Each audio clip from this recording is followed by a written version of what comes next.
welcome to the Liverpool Community Podcast here at the Big Condo Studios. And I gotta tell you, I always love when we search for guests and everything that there's always a surprise that we are going to be in store for that we hope that you'll be in store and enjoy as well. I have a good old friend who, man, I can't believe how many years it's been that is joining me here in the studio today. And she's a fantastic person to talk to.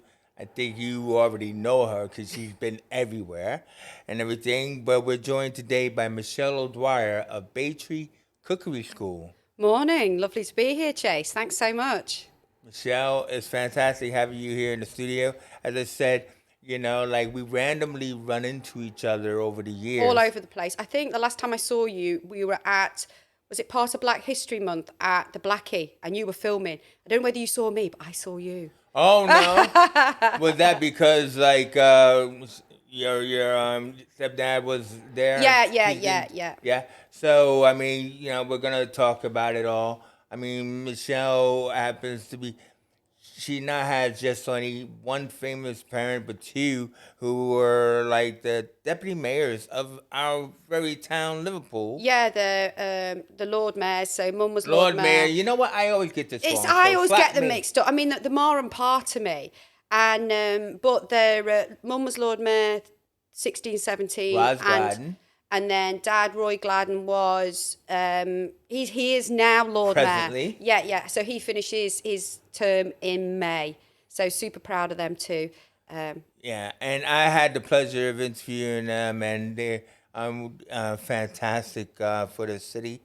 But you were even more fantastic for the city because, like as an entrepreneur, you can consider yourself an entrepreneur, can't you? Yeah. Social value entrepreneur, definitely. Ooh, correct me, why don't you? As a social value entrepreneur, you have started Baytree Cookery School. Yeah. But what I was pointing out was, I believe you're like one of the only cookery schools in Liverpool. I like to think there is a few out there. There's some people doing some great work. I'm just going to acknowledge. I don't know. I see them they crop up on social media, and I think, great. Crop up, I love it. When did they climb in the walls trying to get But it's, in? you know what? It's a difficult industry to do. I mean, we were talking about it before, and it's very physically challenging to run a cookery school because I'm remotely and I work all over the city. So, fair play for other people giving it a go as well. But yeah, I've been doing it for a long, long time. I was very fortunate to get support from Speech Training Education Centre and Mark Ord, who actually put me through my teacher training years and years ago. He offered me some free teacher training. You never say no to free training, everybody. No. And that's where it all started. And then 2017, he asked me, he said, look, I was already working in the community, voluntary work. And he says, look, can we put your teacher training to some use? I'll pay you. And, can you work in the community doing what you're doing, but teaching? So I said, yeah. So let's get this right, because it's a cookery school. Yeah. So it's not simply catering, because you have done catering. Yeah, I've still got the catering business. That's my own private company. Yeah, so that's where some people may have seen you and everything. So you managed to, buzz around the city and everything else like that. But a cookery school is a lot more complex, as you said. It's physically challenging. Yeah. But there's from the shopping to the lesson planning. Yeah, I mean, so you don't just show up and say, "Hey, let's make some biscuits." Yeah, because a lot of the time, so I still do voluntary work throughout the city, and I've, over the years, I've got to meet some absolutely amazing community centres, charities, church groups, groups throughout the city, and they've really been, I couldn't do what I'm doing without all their support, so it's very fortunate that I can just pick up the phone and say, hey, I've got funding, can you fit me in? And they will, almost roll out the red carpet and a cup of tea. But I was very fortunate to be trained through adult education and then be Ofsted trained as well. So when you work for adult education, you have to come up to an Ofsted criteria. Yeah. And, you have to do... we all know is difficult as So, teachers. yeah, and then you've got safeguarding, you've got risk assessments, you've got all of these things to do before you even get to your cookery class. Then you have to look at your cohort of students. So a lot of my students, I work with community groups throughout the city. So I work with ex-offenders, drug and alcohol rehab, mental health, domestic violence. We look at Physical disability. physical disabilities. We work, the organisation, the CIC, we work with many different types of people throughout, different religions, different food intolerances, vegetarians, vegans, everybody out there. So before we even get to the class, we have to ensure that we're looking after everybody within that classroom and make sure that everybody can take part in some form. Now, what also is I feel interesting tired hearing that. hey, it has to be said. Oh, yeah. But there's also like the fact that you endeavor to create ethnically diverse foods. 100%. So Because you're working with all different cultures with your food training. So tell us a little bit about well, I just, you know what, I just loved, I was very fortunate when I trained as a chef many, many years ago in Deeside College in Wales, which was amazing. I actually trained with a Thai chef and a Vietnamese chef at the same time as I was training to be a chef. And I just got a taste for something a little bit different. And a lot of people don't want the straightforward. I like to say, when you come into my cookery class, you're going to do something different. You're going to experience something that you've never experienced before. It's a taste of another part of the world that sometimes you don't get a chance to see or visit. So like yesterday I was teaching all Asian food, and it's not just about the cookery, it's the empowerment of working as a team, getting to know people who sometimes you don't even know. Yeah, I mean, but it's like the idea of, you know, giving people a chance to create something exotic and take home to their families. Yeah, it's about sharing food. It's it's lovely. We do a lot of events where we do cooking for the community. So it's where I bring in my cookery students from different areas of Liverpool. We all cook a meal and then we share it with the community. All right. And that, it's community cooking. And that's something that we do every sort of month or so. I try and promote that so we can get to know. So that means, would that be older students that have taken the class before? It'd be everybody. We've done family cookery classes. So the families have come together. We've all cooked. It's chaos. We've all cooked a meal. Kids, adults. Don't work with dogs yet, but or pets. Never. And so we all come together and they invite their family and friends. And this is really important, especially after the pandemic, where people had a chance to reconnect with their communities again and maybe pass stories, catch up on people. Sometimes it was quite sad. We had somebody that had lost a father and grandfather in the one family. And it was the first time that they'd all been together within the community since the bereavements of the pandemic. Well, food has also been a big thing around the pandemic, hasn't it? It's like around food deliveries, home deliveries, and all of that other kind of stuff, and everything else like that. But then also too is the fact that venues has got to be a big thing because I wouldn't call you homeless, but you don't have like one particular base, No, right? no. So I mean, that has to be challenging for you as well as always finding where's my next kind of like base going to be. You know what? It's logistically, it's challenging because I've got a van full of equipment that you're constantly replacing because it gets absolutely battered. So you've constantly got to renew equipment. Then you've got to drive to the venue, unload all the equipment, and then start teaching. But I'm very, very fortunate to say because I've been working in the community, and a lot of people, it's word of mouth. So people go, right, you want to ring up Shell? She'll come and do a cookery class. And if I've not got the funding, sometimes they have the funding. You still have to go and do a risk assessment and make sure it's able. But most of the time, I can try and work around what they've got and make it possible that we can do a class. We've done cookery classes on farms before now. So Wow. yeah. Wow. Like, how long is a class? Is it like a 5-session class or? Depends on funding. Being a CIC like yourselves, it depends on what funding I've got in. At the moment, I'm doing a project on trying to get people to cut down on household food waste and save money, which is a big thing at the moment. Right. Saving money, obviously. And so that's a 2-day class, and that runs from 9:30 till 2:30. I'd love to be able to get the money to do a lot more. I mean, a lot of my students go, as again, it's not just about the food, it's the social interaction that's really important. It's a way of connecting with people. So it would be lovely to get more money, as it would be, to do more of these classes, but I've only got so much there. So, speaking of money, like you mentioned, like there was a particular funder that you have been working with, but you always could use more funding. What was that called? Kindred, right? Yeah, so Kindred, I met Kindred 2000, pre-pandemic, everything's pre-pandemic. And actually at the time I didn't realise that I was doing social value, because it was just, I thought myself as being very lucky to get up and do a job that I'm passionate about every day. And so I was just ticking along, loving life, loving me work, meeting amazing people.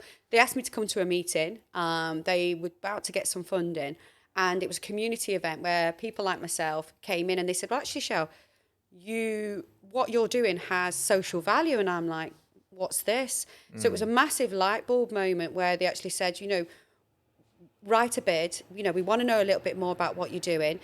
So they've actually given me funding, which they've held on since before the pandemic, which is lovely because it's true belief in my project. But we're actually looking for a home at the moment. We're looking for a base of operations for Baytree Academy CIC. Wow. We'll still be doing remotely because a lot of people I work with can't travel. Like outreach. Yeah, but we will be, hopefully once we've got our home, which, it'll be our home, and it's a place that I want to stay at and grow. So it's got to have the room, because I also work with adults with disabilities and wheelchairs. So it's like I'm asking for the world and the stars and the moon and everything. Not But it's really, got, but well, you're offering the world and the stars in a way. well, Yeah. I hope so. I hope people would see that. And I want a kitchen where people in wheelchairs can as much as use it as somebody who can, walk around. So I want it to be able to be multi-use for everybody. So it needs a big area and able to perform that. We'll also be running educational programs from there, building confidence again.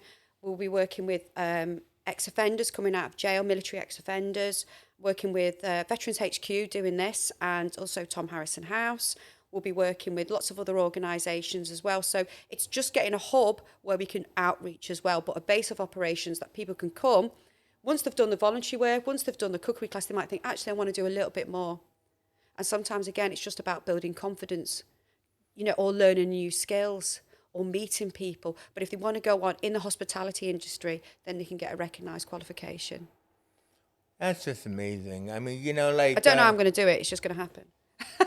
Build it, they will come. Exactly. You're gonna you're gonna manifest it. Yes, 100%. And everything. I mean, because it's probably already halfway there. But Kindred have been super supportive the whole way through. Sounds like Not only have I rang up with 1,000,001 questions, but also sometimes a shoulder to cry on.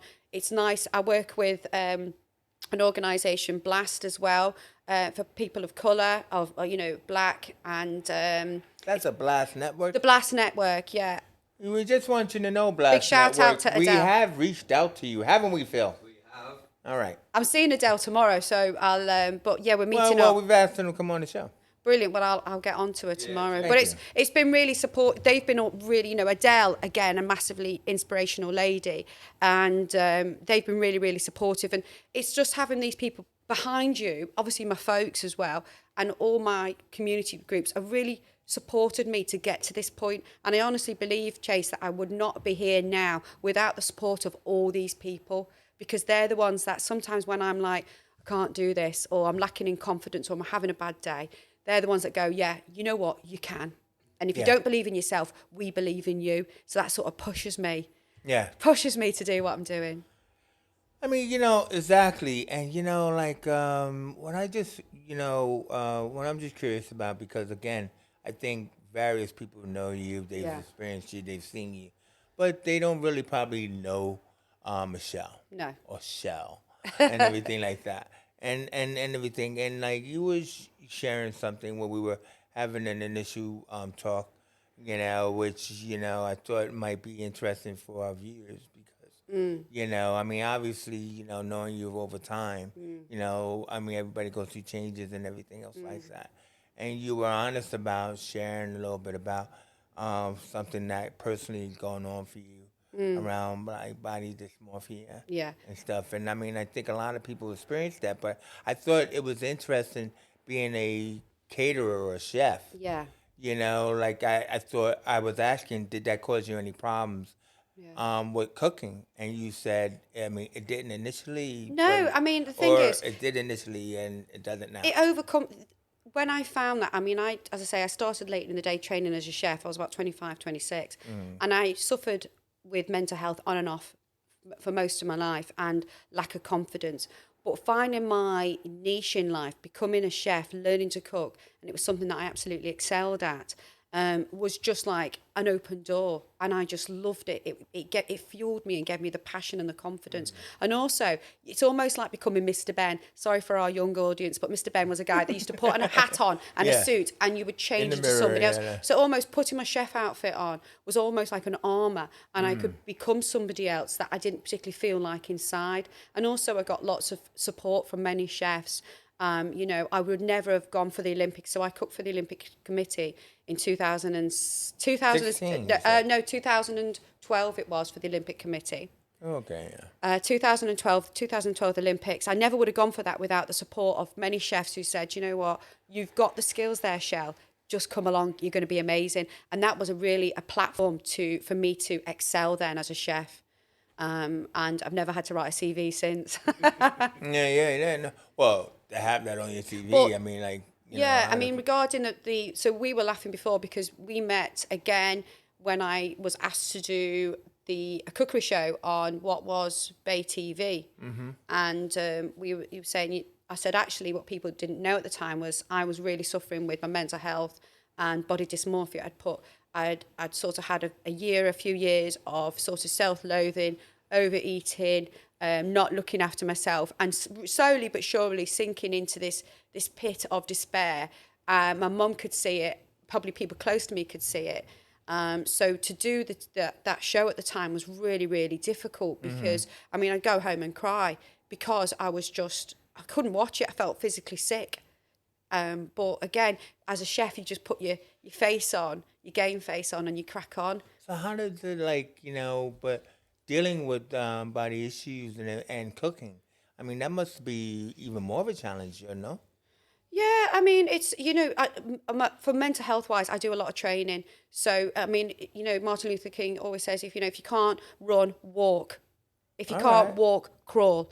So, for me, I mean, I've just had what we were saying before, earlier this year, sort of beginning of January, I had like almost a suspected bleed on the brain. And so I can't exercise, but I can walk. Yeah. So that's what I'm going to do. So part of my mental health and well-being is around exercise. You've got to help yourself. And if you can't if you can't move, if you have to sit in a chair, move your arms, or self-care is really important when you want to achieve in life. Yeah. No, definitely.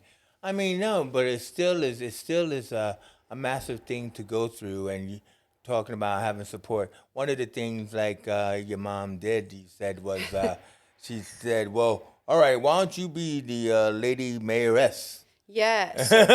Oh, sure, Mom. Why don't I just do that? It shouldn't be difficult. I didn't want to do it. I didn't want to do it at all. And she said, you won't, because she knew I was slowly withdrawing from life at that point. I was there. I don't know when you've ever been through it, but you're existing in life, you're partaking in life, but you're not living in life. Yes. And I knew myself, I was slowly withdrawing. And Mum said, I wasn't really going out. I'd sort of cut my friends off. Really didn't want to be out. When you get to a point in your life where you feel like you've not got anything to contribute within this world, even talking about it, I find it painful because I feel sorry for that person who I was, that I'd got to that such low state that, life had brought me, or incidents within my life had got me to this point. And Mum says, right, why don't you be the mayoress? Your dad can't do everything. He's working. You won't have to do a lot. You won't have to, Shell, you literally just have to come out and do some, have a glass of wine. Absolute lies. Your parents are terrible for like throwing you under the bus. So the first day I had to get up and do a speech, which was horrific for me. Yeah. I'm not a public... Do you not understand? I'm trying to hide. I just want to hide from life. I just want to get in the shadows. And also I didn't want to see people. I didn't want to be in front of people. So again, standing in front of a crowd of flipping strangers, doing a speech, and I remember like standing there and just broke out in a sweat, and it was just absolutely horrific. But slowly but surely, it pushes your boundaries. Yeah. And I would recommend anybody now, and that's why I constantly put myself out in horrible situations where I feel very uncomfortable, because slowly those uncomfortable situations build your confidence, and they're not as uncomfortable. But as soon as you stop pushing yourself, you will regress, and you'll feel comfortable in your comfort zone. Yeah. But sometimes that's not the right place to be. Sometimes there's a lot more out there for people to see and do. Yeah. And can we just say that, I mean, this is a really important topic, and I hope that people can understand how, with the support of others around you, instead of like shying away from supporting someone, maybe pushing them a little bit could be, the thing that they need. Well, it's you know what, we've A light touch. yeah, and it's also, I think, because we're saying what drives me and what has driven me to do what I do, and I feel exhausted. I exhaust myself because I'm always going for the next thing. But it's literally, my mum's a massive inspiration. I mean, she was a single mum bringing up 3 kids, and we literally had the clothes on her back at one point in our life. But mum never gave up. She actually did a degree. She worked full time, and she brought up 3 kids. And this is before she met my stepdad, Roy. And so, that was a really, we went through such challenges as children. And I've seen, we lived through domestic violence, we lived with being homeless, all of these things. So for a lot of my life, this was, it was a sense of anger. It was a sense of, I was really upset about it. But now I use it to fuel what I do. And I use it to make a difference. And, people wonder why I do. And this is it. I probably never, sometimes students ask me, I've had educational barriers because I'm dyslexic, but now I'm a qualified teacher. All of these fuel me to say, there is more out there. Don't give up. Just, there's help out there for you if you need support. There's friends out there. I run events, community events, which I'll talk to you in a minute about, but there's another one coming up where you can come and meet like-minded individuals and meet a new friend. So before you tell us about that, is like one thing I'm kind of curious is, what is your favorite food? Oh my goodness. Do you know one of the reasons why I have to exercise as well? Because I love junk food. I love it. I love pizza and crisp butties. Crisp butties, you know what? Cheese and onion, Walker's crisps, white bread. I mean, it's like with best butter, as my grandma used to go, best butter, and crisps on would be. Look, stop this now. I'm trying to be healthy. I'm like salivating. I was expecting. It's my idea of good. No, what, Michelle? I was expecting you to say, "I love sticky Thai rice." No, man, no. I love that. You know what I mean? Cheese and onion. Chips and curry. Like when I used to go and work in London, and we'd go and do Queen's tennis, and we're doing like all VIP food all day, and we're doing some of the best food in the world. I used to work with Fabulous Fanfare and stuff in London, and you got some of the best chefs in the world. They're absolutely phenomenal, and we'd all be at the chippy at the end of the night. And it's not, you just get sick of food. You get sick of all this fancy food, and you want to go out. And we'd all garlic bread with cheese. I could eat that. One never thinks that a chef coming from a van will be talking about this kind of food. But, it's all good. Everybody's got to have it, right? So, as you was just saying before, so what is coming up for Baytree now? So we did Christmas Day. So we did the community Christmas Day. And I just want to thank everybody that supported that. Wait. Let's not skip over the fact that you were on BBC breakfast on Christmas Day, weren't you? Christmas morning, the crack of dawn. Sorry for anybody that woke up to my mug. But yeah, I was there, like with the CIC. If I could sat there on TV, just gone, CIC, please support How many me. times can she point to that? I don't know. Loads, mate. I'll get loads of that in before we finish. And so I did Breakfast TV, and then thanks to the support of, I had Tom Harrison House, I had One Vision supported me. Danny Brabanda, who's amazing. You need to get, I don't know whether you've had him on the show, get him on the show because he's absolutely amazing. I had funding from so many organisations, sorry for forgetting, and also support from Lord Derby. He got his chefs to cook the turkey for Christmas Day. So we cooked for about 140 people Christmas Day. Wow. All free. It was like Where was this event at? We rented Vauxhall Neighbourhood Council. We took over. We were there. We had. The VNC? Yeah, we were there. Well, we used to be at the VNC. This is where the show actually began over there. Well, she's Pauline and the gang. They're all absolutely amazing. North Liverpool Community Network, St Andrews Community Network. They were absolutely amazing. Tracy and team. So it was like all these organisations working together for Christmas Day, and we had loads of different people come in, and It was like we had a DJ, Chris Sage, offered his for free to DJ for us all day. We had Sway Can I with just Ray. say I wasn't invited, but that's all right. It was all over social media, but Sure. I'm just saying, you missed out. So it was an amazing day. Absolute. It was like a family Christmas. Wow. Is And this for like people who don't? It's for like people who don't like have Christmas. it's everybody. It's everybody. It's a community. So it's people with money, without money.